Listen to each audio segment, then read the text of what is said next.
barko na yun, doon. Halos parang doon na yung layo nun. Buti na lang. Pinababaan niya. Halos napaka strong wind talaga. Kailangan talaga dito ang mga drone mo mabibigat. Hindi kaya ng motor. Oo. Kaya advice sa inyo kung gusto niyo magpalipad dito, hindi ganito yung wind level. Lakas, grabe. Lakas. Hindi kaya ng level 5. Dali talaga. Partida na board mode na ako noon. Para lang Kung magpapalipad kayo, pwede. Yung mga R2S, yung mga malalaki na. malalaki. Kaya yung Yung advice ko, kung ganito, kung maganda yung panahon, hindi ganito kahangin, kaya naman. kaya.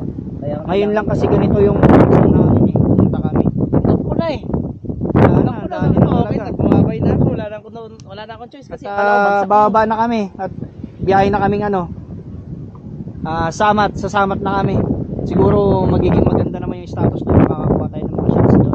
Wala talaga eh, Wala na kaninang pag-asa. Miski ako, kinikilabutan na kanina eh. Pag-asa kanina eh, hayaan ko na sana eh.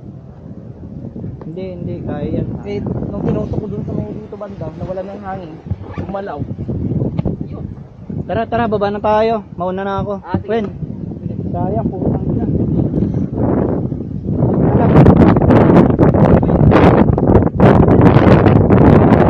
Andiyan yung cover niyan?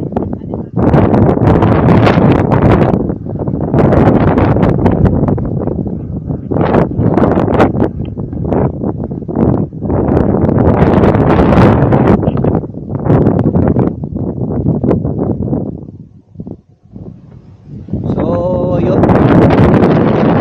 Ayan, karoon ng problema.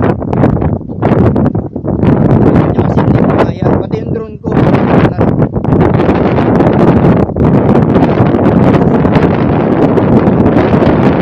Babay na sana sa drone niya eh. Kasi malakas pa yung loob. Sabi ko, pilitin niya.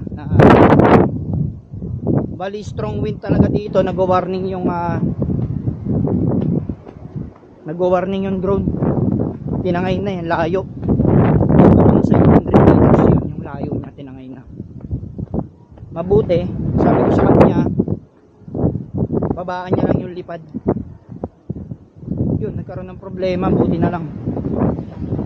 Salamat pa rin at safe pa rin na nakauwi yung drone niya. Ito, yung drone ko, buti, safe pa rin. Muntikan.